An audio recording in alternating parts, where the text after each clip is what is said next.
Xullas qarindoshlar, tarvuzni muzlatib, aningdan keyin shunday qilib maydalab, uni cho'pperga solib, ustidan qaymoq solib, varr etib aylantiradigan bo'lsa, tarvuz обязательно muzlagan bo'lish kerak ekan. Mana shunday ichkin jabr ajoyib tarvuzli marojniy bo'lar ekan, mushti bay. Endi esa o'xsharmikan a? deb turib, imенно shu retseptni sinab ko'raman deb 2 hafta oldin tarvuzni muzlatib, bemalol yong'oq chaqsa bo'ladigan darajada qotirganimdan so'ng bir amallab pichoqda maydalab oldim qarindoshlar. Bir ham qiyin kechdi shu maydalash. Muzlagan tarvuzni kesishdan qiyin ish yo'q ekan qarindoshlar. Muzlagan tarvuzlarimizni mayda qilib olganimizdan so'ng, uni ustidan cho'pperga ayamasdan qaymoqni soldim-ku.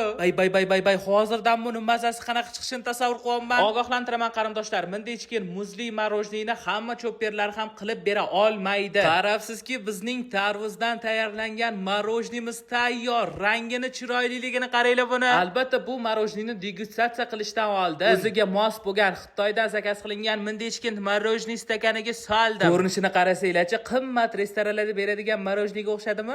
Ana endi degustatsiyani boshlasak ham bo'ladi qarindoshlar. Qani qaymoq bilan tarvuzni aralashmasdan qanaqa marojniy chiqarkan deb yeb ko'rsam, qarindoshlar shunaqangi zo'r narsa bo'lar ekan. Ishonavering, bunaqa marojniyni hali beri yeb ko'rmagansiz. Mazasi juda ham yoqqanini ketma-ket yeyotganimdan sezgan bo'lsanglar kerak ekan. Xullas qarindoshlar, obязательно buni uyda sinab ko'qishinglar kerak. Retseptni qarindoshlarga jo'natib qo'yish esdan chiqmasin a.